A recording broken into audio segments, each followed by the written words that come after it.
Comúnmente conocemos hígado graso a la presencia de grasa en el hígado, generalmente cuantificada en más de un 5%. Principalmente, la grasa proviene de dos fuentes, fundamentalmente sería el consumo de alcohol relevante y la presencia de factores de riesgo metabólicos, como pueden ser principalmente la obesidad, la presencia de diabetes o también hipertensión arterial, trastorno del colesterol, de los triglicéridos o del ácido úrico. Incluso en nuestro contexto, en el contexto de España, es bastante frecuente que haya una combinación de ambas y que el paciente pues, pueda tomar algo de alcohol, muchas veces en contexto social, y padecer a su vez algún trastorno metabólico. Más allá incluso de tener esteatosis hepática o no, que es la definición médica que le damos a la presencia de grasa en el hígado, es más importante, como decía, la presencia de inflamación, que muchas veces la vamos a ver en una analítica con una elevación de las transaminasas, o bien incluso fibrosis hepática, que es como esas heridas o cicatrices que se pueden ir produciendo en el hígado a consecuencia de un daño continuo durante mucho tiempo y que en última instancia puede acabar apareciendo una cirrosis hepática.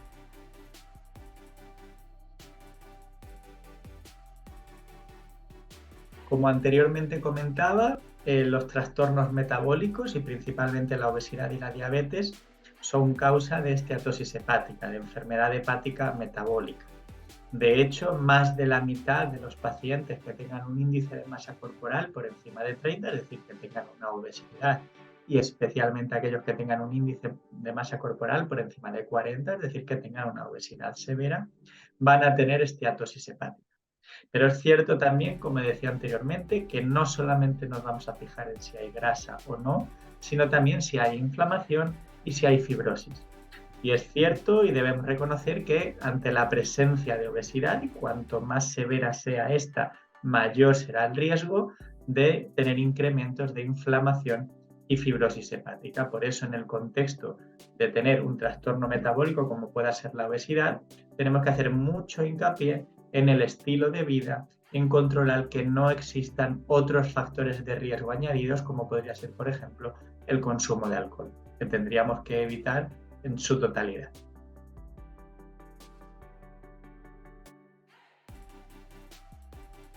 Es una buena pregunta. Generalmente cuando nosotros vamos a acercarnos al médico con una analítica, muchas veces podemos ver que las transaminasas están elevadas, lo cual nos van a indicar que puede haber algo de inflamación hepática.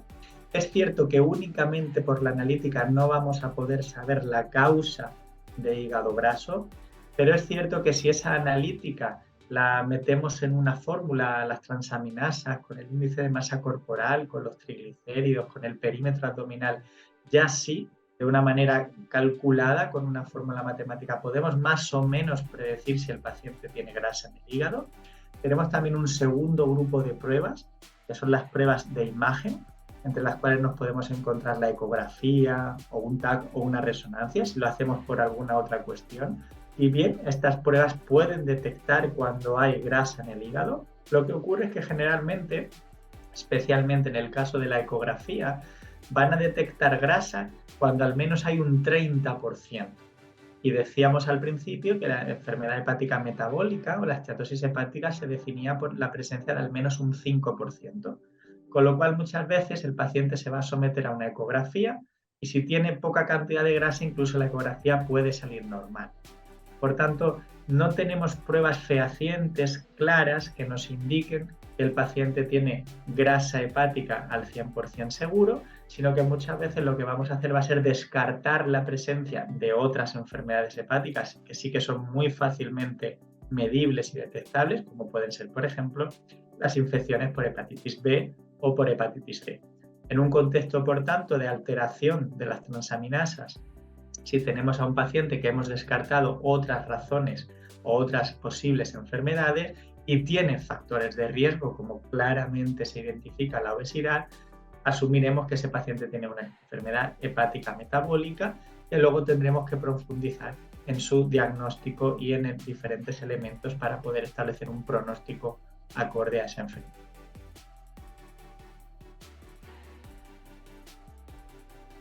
No, necesariamente no, pero sí que es cierto que mayoritariamente sí. Repito de nuevo que la obesidad es uno de los dos principales factores de riesgo para la enfermedad hepática metabólica. El otro sería la diabetes, incluso que muchas veces van de la mano, obesidad y diabetes. Y sabemos que más del 50%, hasta el 70% de los pacientes con obesidad van a tener algún grado de enfermedad hepática metabólica. La mayoría tendrán esteatosis hepática simple, es decir, tendrán, entre comillas, solo grasa en el hígado. Unos pocos de estos pacientes tendrán además una inflamación persistente que acabará derivando finalmente en la presencia de esas cicatrices, de esas heridas, esa fibrosis que llamamos nosotros en términos médicos, que puede acabar desencadenando una cirrosis hepática. Por tanto, la presencia de esteatosis hepática en contexto de obesidad es muy prevalente, es en torno a un 50 hasta un 70%. Es verdad que la mayoría de los pacientes tendrán grasa en el hígado sin ningún añadido más, pero en términos absolutos, como la enfermedad hepática metabólica es tan frecuente en los pacientes obesos, cada vez más vemos pacientes con obesidad y con inflamación hepática y con diferentes grados de fibrosis, incluso cirrosis hepática.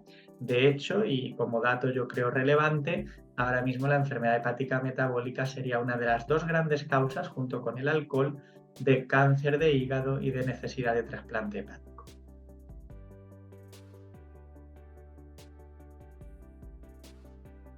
Aquí fundamentalmente hay dos pilares. Uno es el pilar, que es la intervención en el estilo de vida, básico y fundamental, y el segundo sería el farmacológico.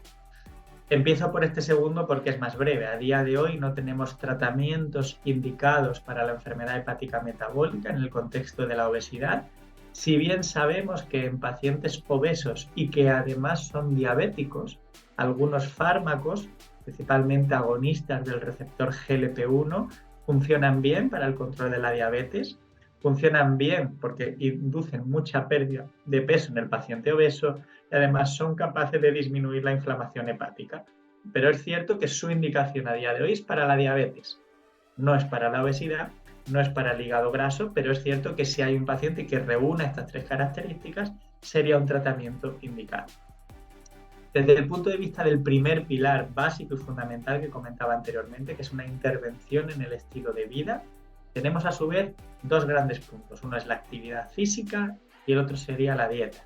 Desde el punto de la actividad física, tenemos que andar todos diariamente al menos 8.000 pasos para considerarnos personas activas y lo recomendable es llegar hasta 10.000 pasos, a una velocidad que nos cuesta hablar un poco si vamos con alguien. Con eso nos aseguramos una actividad física adecuada.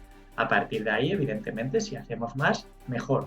Pero es muy importante hoy en día con los móviles que tenemos, los teléfonos inteligentes, las pulseritas, los relojes que nos cuantifican los pasos, es muy importante hacer ese control de pasos, mucho más incluso que el de la báscula, que muchas veces es más descorazonador porque tardamos más en perder el peso, nos desmotivamos y dejamos de hacer cosas. Mi recomendación claramente, que además se ha demostrado que impacta incluso en términos de aumentar la supervivencia, es hacer al menos 8.000 pasos, recomendable 10.000 al día. El segundo punto sería la dieta. En el contexto de la obesidad necesitamos una dieta ciertamente hipocalórica, comer menos cantidad de lo que estamos comiendo habitualmente. Pero no solamente eso es importante, sino también la composición de la dieta. Tenemos que intentar de alguna manera eliminar la bollería industrial, y cuando hablamos de bollería industrial incluimos el pan blanco. El pan blanco ya es de todo menos pan. Tenemos que comer pan integral porque el pan blanco se considera bollería industrial. Si tenemos que picotear, pues evitar esas magdalenas, esas galletas e introducir, por ejemplo, frutos secos, que van a ser mucho más sanos, siempre en cantidad reducida porque tienen muchas calorías, pero los frutos secos deben ser los elementos fundamentales cuando queremos picotear algo a mitad de la tarde o a mitad de la mañana. Fruta, evidentemente también para esos picoteos, verdura y pescado. Y dentro de la carne, si es posible, evitar carnes rojas, como sería por ejemplo el cordero o la ternera, en favor de las carnes blancas, como sería el pollo, el conejo o el pavo.